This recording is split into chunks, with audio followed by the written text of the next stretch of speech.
নমস্কার বন্ধুরা, Shilpi's tasty food রেসিপিতে সবাইকে স্বাগত। আজকে আমি ম্যাগি দিয়ে খুবই কম সময়ে একটি দুর্দান্ত স্বাদের স্ন্যাক্স রেসিপি আপনাদের সাথে শেয়ার করছি। তো চলুন দেখে নেই আজকে আমার এই রেসিপিটা। তার জন্য আমি প্যানে জল দিয়ে দিচ্ছি, তার মধ্যে এক প্যাকেট ম্যাগি এভাবে ভেঙে দিয়ে দিলাম, আর তাতে ম্যাগি মশলাটাও দিয়ে দিচ্ছি। এবার এটাকে নেড়ে নিয়ে আমি ঢাকা দিয়ে সেদ্ধ করে নেব।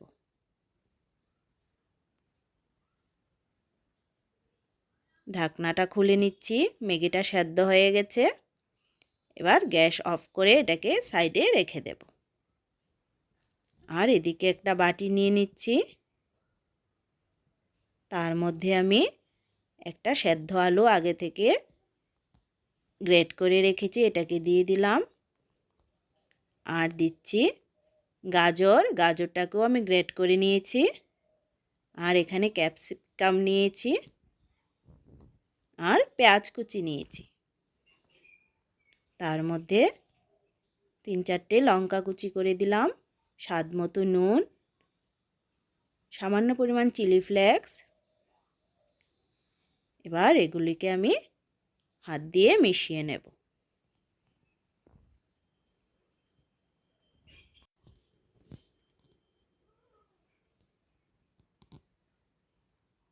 এগুলিকে মিশিয়ে নিলাম।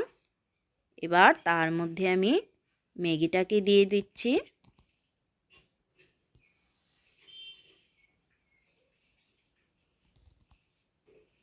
ম্যাগিটা দিয়ে তার মধ্যে 2 চামচ ব্রেড ক্রাম্বস দিয়ে দিচ্ছি।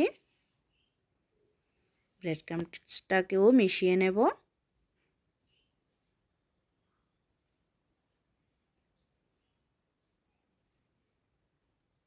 সব কিছুকে একটু মিশিয়ে নিয়ে তার মধ্যে আমি 1 চামচের মতো চাট মশলা দিলাম, আর বাইন্ডিংয়ের জন্য সামান্য পরিমাণে কর্নফ্লাওয়ার দিচ্ছি।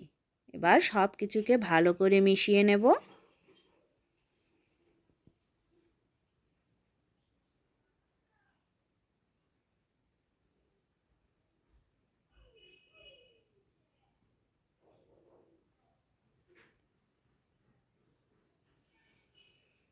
এরকমভাবে করে আমি সবগুলোকে মিক্স করে নিলাম। এবার হাতটা পরিষ্কার করে হাতে একটু তেল মেখে নেব। হাতে তেল মেখে মিক্সারটা থেকে একটু একটু করে নিয়ে আমি একটা গোল করে এরকমভাবে শেপ দিয়ে দেব। প্রথমে গোল করে নিচ্ছি, তারপর হাতে নিয়ে একটু চ্যাপ্টা করে এরকমভাবে শেপ দিয়ে দিচ্ছি।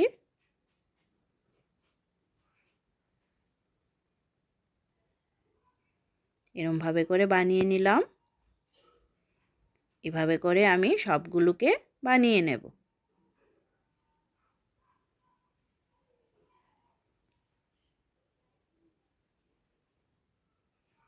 সবগুলো বানিয়ে নিলাম।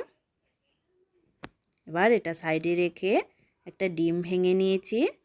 ডিমটাতে একটু নুন দিয়ে দিচ্ছি। নুন দিয়ে ডিমটাকে ফেটিয়ে নেব।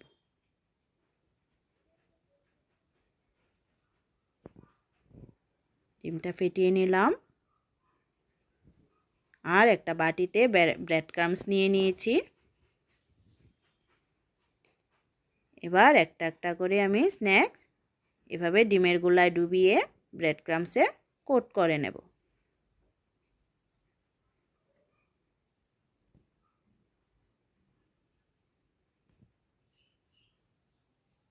খেতে খুবই টেস্টি হয়, আপনারা বাড়িতে একবার অবশ্যই ট্রাই করে দেখবেন। আর কেমন হয়েছে আমাকে কমেন্টস করে অবশ্যই জানাবেন। এভাবে করে আমি সবগুলোকে বানিয়ে নিচ্ছি। এবার কড়াইয়ে তেল গরম বসিয়ে দিলাম। তেলটা গরম হয়ে গেলে তার মধ্যে আমি একটা একটা করে স্ন্যাক্স দিয়ে দিচ্ছি।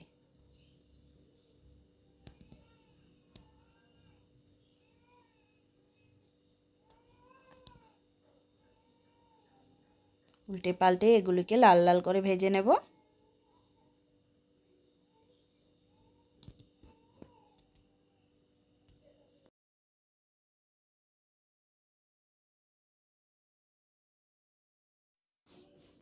একটা সাইড হয়ে গেছে, আর একটা সাইড এবার উল্টে দিচ্ছি।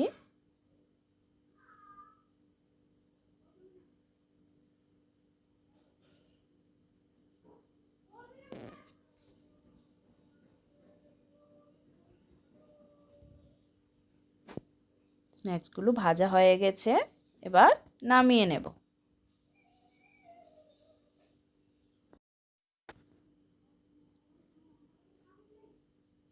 এগুলোকে নামিয়ে বাকি সবগুলো ভেজে আমি সার্ভ করে দেব। তো আমার আজকের রেসিপিটা যদি আপনাদের কাছে ভালো লেগে থাকে তাহলে ভিডিওটিতে একটা লাইক করবেন, নতুন বন্ধুরা চ্যানেলটা সাবস্ক্রাইব করবেন।